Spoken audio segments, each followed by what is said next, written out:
Welcome to the Not Bobby Durkin Show. Today, as you can tell, I just don't have things together. It's like the software just laughs in my face. You didn't come on here to hear about that. You want to hear about Clemson football and who steps up in 2023. And I believe we're going to have some people step up, and I'm going to get to that in just a second. First off, please subscribe if you will. Please do it because I want you to. No, sorry, I had a mental breakdown there. Yeah, if you're watching already and you consistently watch, please subscribe. It does help the channel. Hit the thumbs up. I do appreciate it. Okay, so a lot of people's talking about, and rightfully so, Cade Klubnik. They're talking about Garrett Riley. They're talking about the defense. They're talking about the front seven specifically. Looks incredible. And as long as injury does not hit anyone, and that goes for any football team, Clemson, especially on the defensive side of the ball, they should be fantastic. We're hearing really good reports out of Clemson camp concerning Cade Klubnik, how he's meshing with Garrett Riley. Of course, we know the running back room looks ridiculous. The questions that we have with offensive line and wide receiver room has to be answered. But who specifically needs to step up? So I'm going to call out a few people, and then I'm going to call out maybe even some units that needs to step up here. And I think this will be key to Clemson returning to dominance if they're going to return to dominance. Now, I want to make this very, very clear.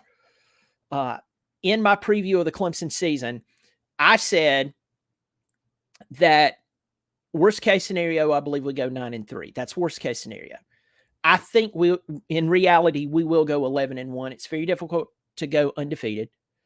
The possibility of 12-0 is there. It's not a stretch. It's not like a pipe dream. But it's very difficult to go undefeated. Get into the college football playoff? Possibly. Win the national championship? I'll pump my brakes there. I don't want to get overzealous here. I think just returning to the college football playoff will be a good move for this team. But I don't want to go too far. With that, some people are going to have to step up. And so I am going to start with a few that is not so obvious. Some you're going to think, why are you even calling them out? You'll see where I'm going with this. Who's the first person who has to step up for Clemson to be successful this season? Garrett Riley. What do you mean, Garrett Riley? He's the hottest offensive coordinator in the country and one of the top coordinators in the country. And if he does really well, he'll become a head coach very quick. If he does great this season, guess what? He might not even be the offensive coordinator for Clemson next year. Yeah.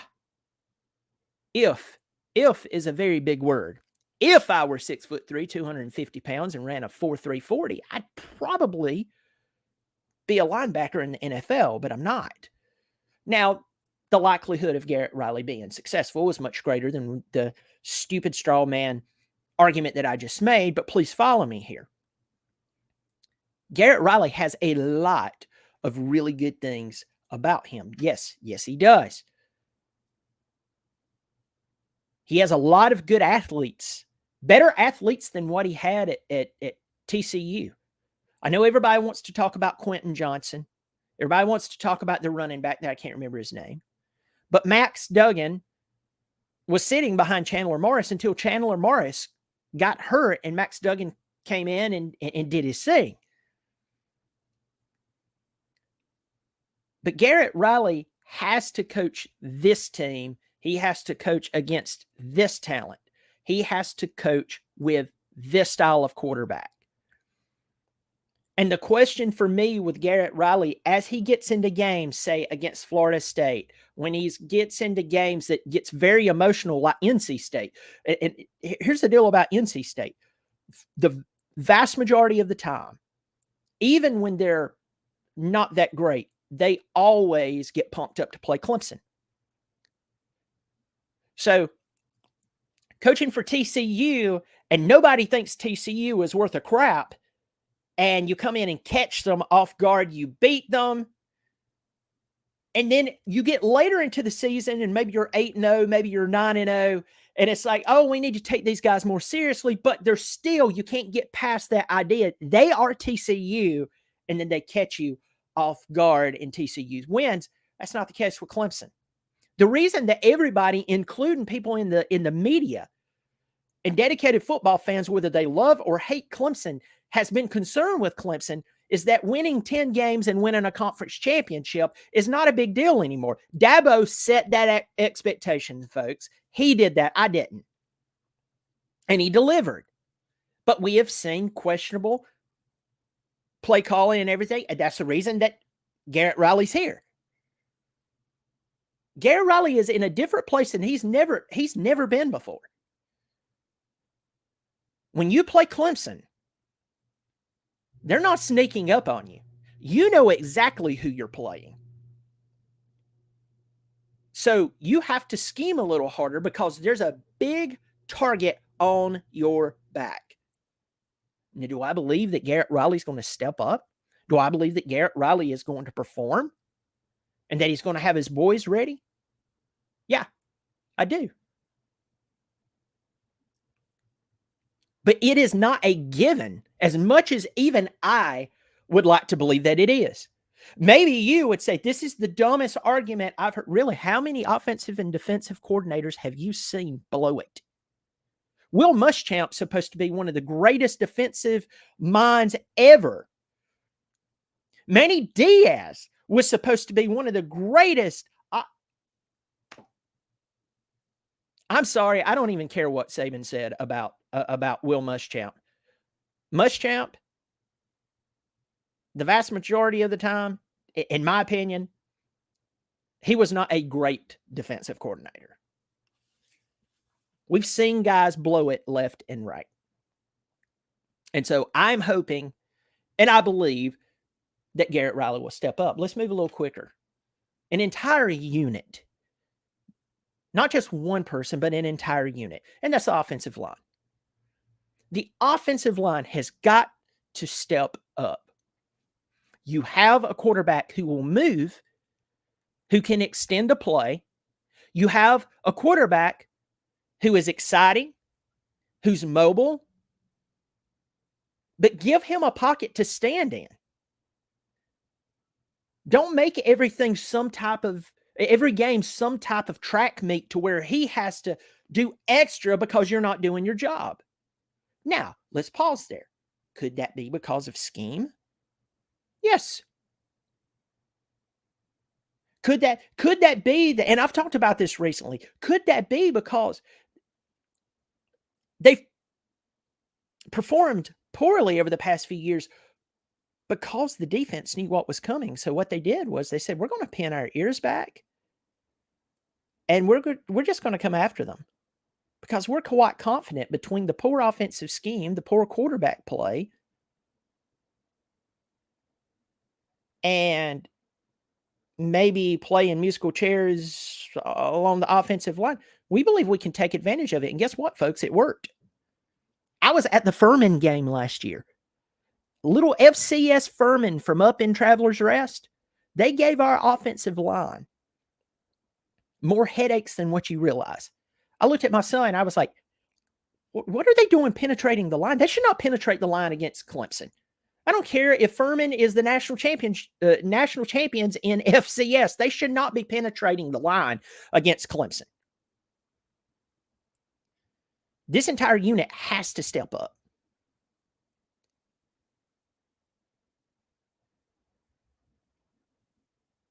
The entire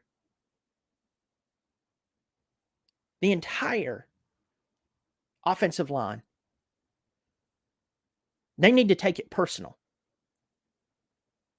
You know, sometimes people would tell you, don't read the newspaper. You'll hear about coaches saying, don't read the newspapers, which now it's don't read the online forums. Don't read the blog. Don't read the article that was wrote on you by SI or ESPN or maybe even the local news.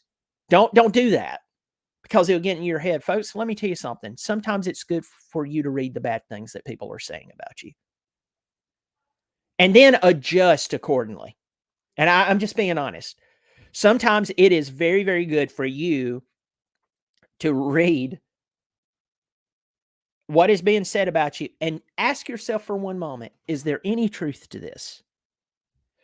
One thing that I try to live by, and I don't always do it, but one thing I try to live by is even if my worst enemy says something to me in the very worst way, in the most insulting, profanity laced, very personal, I mean, just goes out of their way to be just awful to me. I always go back and go, is there any truth to what they said? Because I want to get better. I just don't want to look at someone and go, well, you know what? They approached me in the wrong way and they're terrible and I don't like them anyway. So everything they said was wrong and I just throw it to the side. I will actually step back and go, even for 5 seconds, is there any truth to what they say? Because I just want to do better. Okay? Maybe the offensive line needs to see and accept that they have been the weakest link on this football team, other than the offensive coordinating and a player who didn't even fit our scheme that we still went out of our way, crossed 3,000 miles to go recruit when we knew darn well he didn't fit into our scheme. And he knew it too. He thought the thing that I give DJ is that DJ was an 18-year-old guy who believed that maybe these guys who make a lot of money would work with his abilities because you had years of footage on him. It wasn't like they had never seen him play before. He didn't even fit the scheme. That tells you something was wrong there. But the offensive line this year, you have a world-class offensive coordinator. You have a fantastic quarterback. You have a running room that is ridiculous. You got to step up. I say that to the entire unit. You have to step up. I want to see Tristan Lee take over. Tristan Lee was the highest rated recruit in his recruiting class. And yes, that was above Will Shipley. As long as you're healthy, Tristan Lee, I want to see you go out there and prove to everybody that you're better than Will Shipley. Your pocketbook will only benefit from it when you're drafted high. Walker Parks, I want to see something out of him. Putnam's been around forever. I want to see this out of this team. Next unit that I want to see step up is our wide receivers. Bo Collins played even when he was hurt. I wish that all of our receivers would play as hard as he played even when he was hurt. We have to have downfield blocking.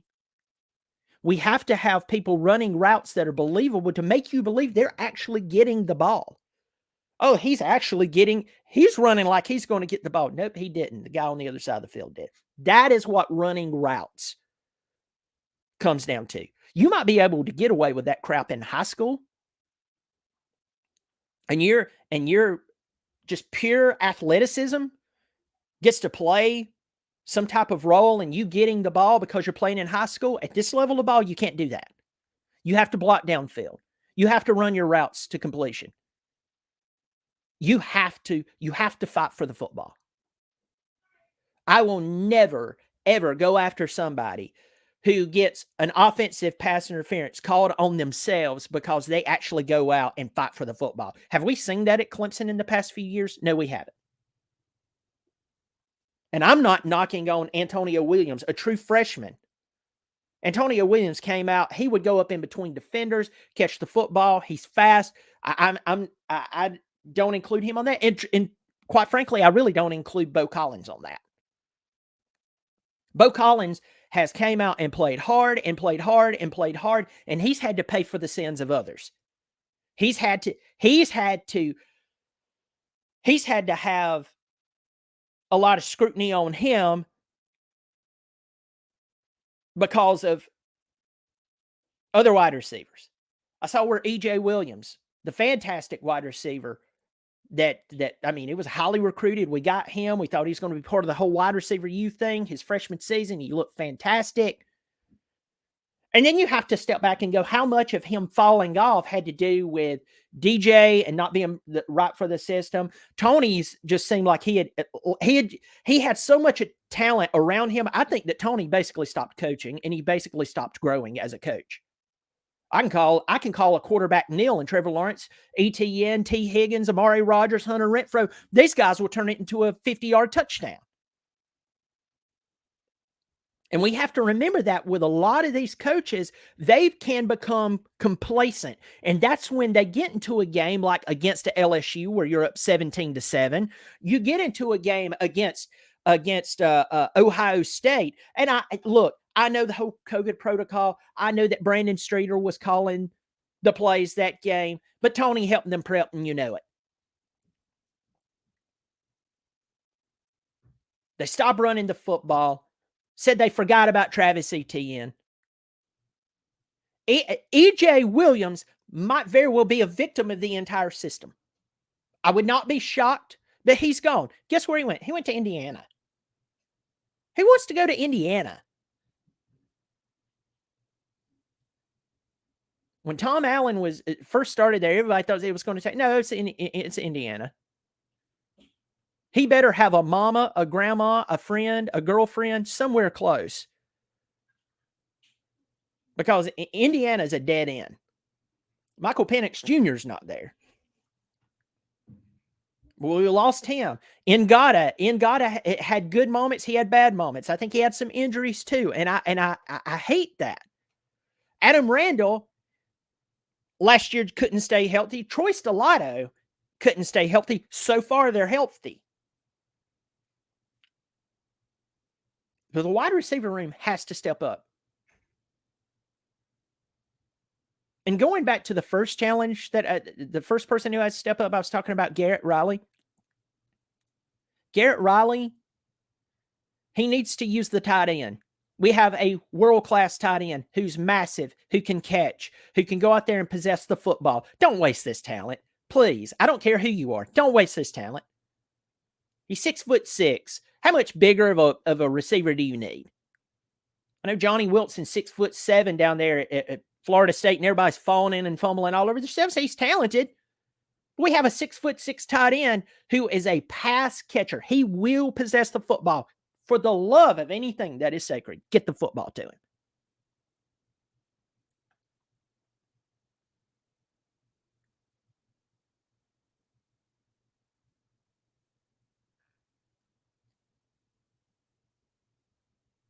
These comments are fantastic, by the way.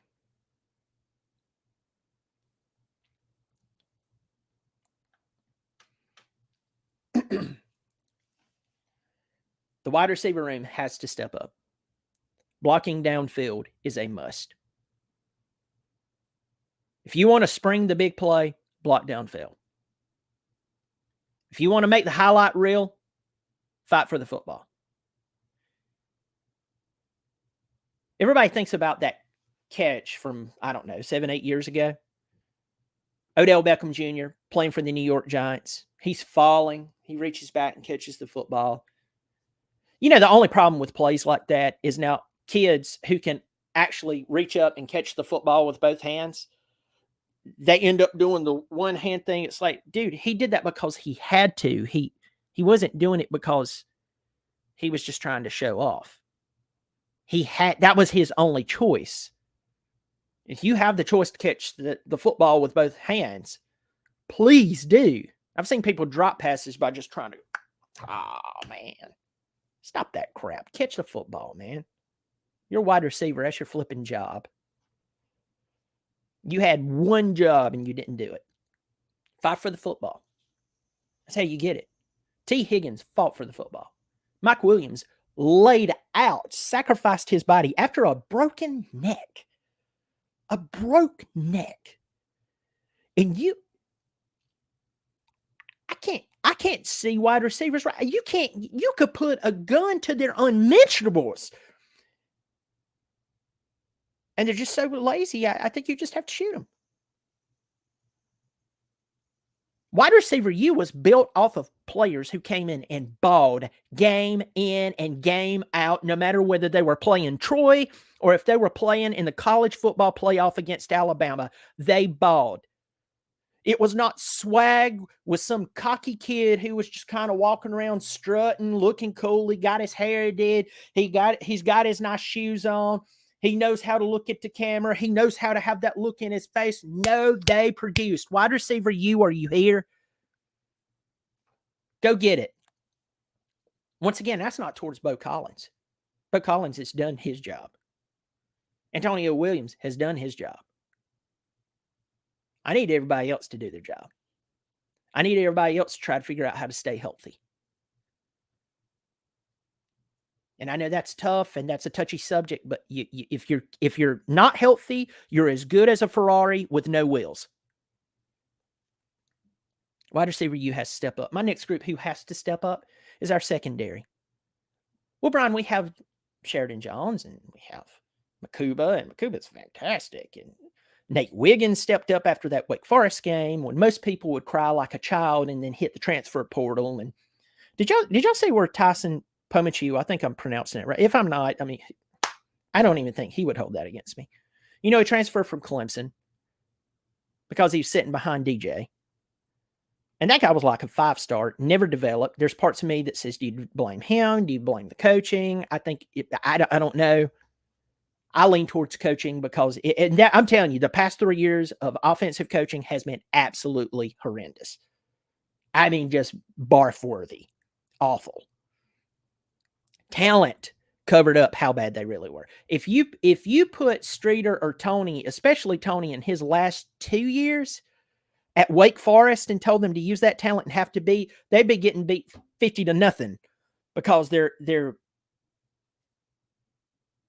they had become so used to calling whatever just because the talent was good. But he transferred to Georgia Tech, and this year he's now the starter at UMass, one of, if not the worst program in college football. I also saw a list of more players who transferred out. Dakari Collins that played for Clemson last year, he left. He's at NC State. Itanosa Rubin, he transferred to Georgia Tech from what I can remember. Of course, Levante Bentley, he's out there at Colorado.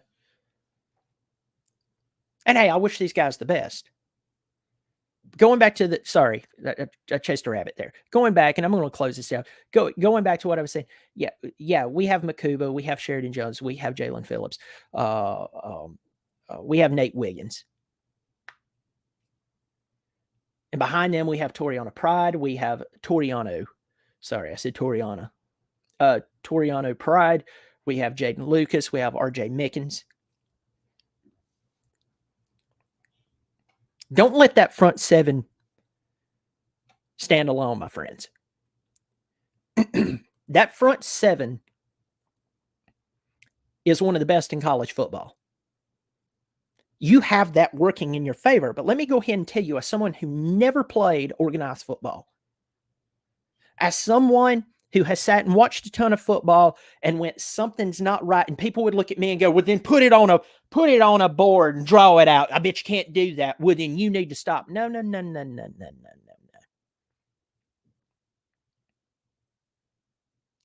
If the dish doesn't taste right, I don't have to be a chef to tell you that it tastes awful.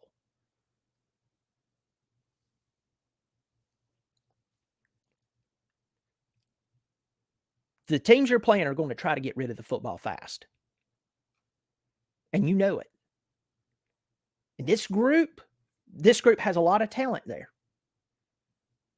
Don't get lazy. Seize the moment. Seize the moment. Be a complete defense. There are teams across the country who would kill for just our front line. You have a front seven. Don't be the weakest link. Don't get diced up. Don't get out there and become arrogant. There was a cornerback in early to mid 2000s who was really, really good at Clemson. I think it was Justin Miller. You remember Justin Miller? I knew some people who knew him. Now, he may be a great guy. I'm not knocking him personally.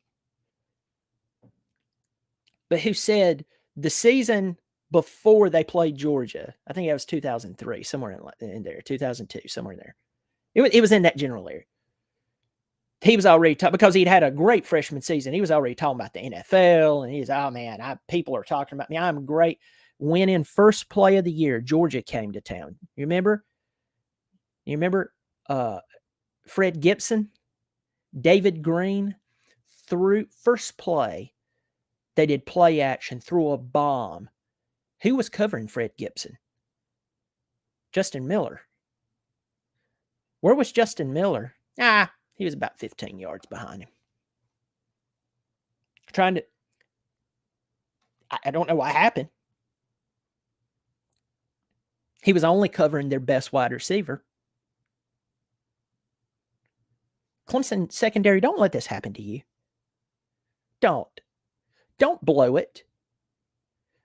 You're going to play against some decent quarterbacks. You're going to play against, I think, the best quarterback that any NFL team should take is Drake May. The good thing that you have to work with there is that North Carolina is not a complete football team, but you still have to respect him. He's that good.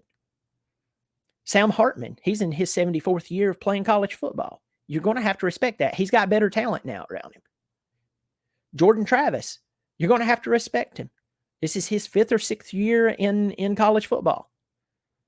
He has 6'7" wide receiver. He has a couple of good wide receivers there. They're pretty doggone tall. Now, I think Florida State's going to have to prove it to me. I think they're a good football team, but they're not the 1990s Florida State that everybody was scared to death of. They're not.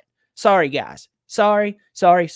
Just like until we prove differently, we're not 2016 or 2018. If I can accept that, you can accept that. Spencer Rattler had fun with you. And we could talk about, that's because he's tired and this, that, you were tired because our offense was blowing it and everything. That's great. That's wonderful. Don't be the weakest link. I'm just telling you, it's you got to chill out. Well, folks, I am going to let you go. I appreciate you joining me. The season's right around the corner. In fact, 12 days from right now will be Labor Day. Monday night, 8 o'clock in Durham, North Carolina. Clemson will play the Duke Blue Devils. And the last I checked, Clemson is a 12.5 to 13-point favorite. I think the Clemson needs to come out there and just absolutely tear it up. I think that they need to just play good conservative football and just win the game, get out healthy, try not to show the playbook, and have Florida State give Florida State very little to know about the team. But folks, thank you for joining me. Do subscribe if you hadn't already. It is free. It does help the channel. So if you're watching, you might as well subscribe. I'll catch you next time. As always, go Tigers.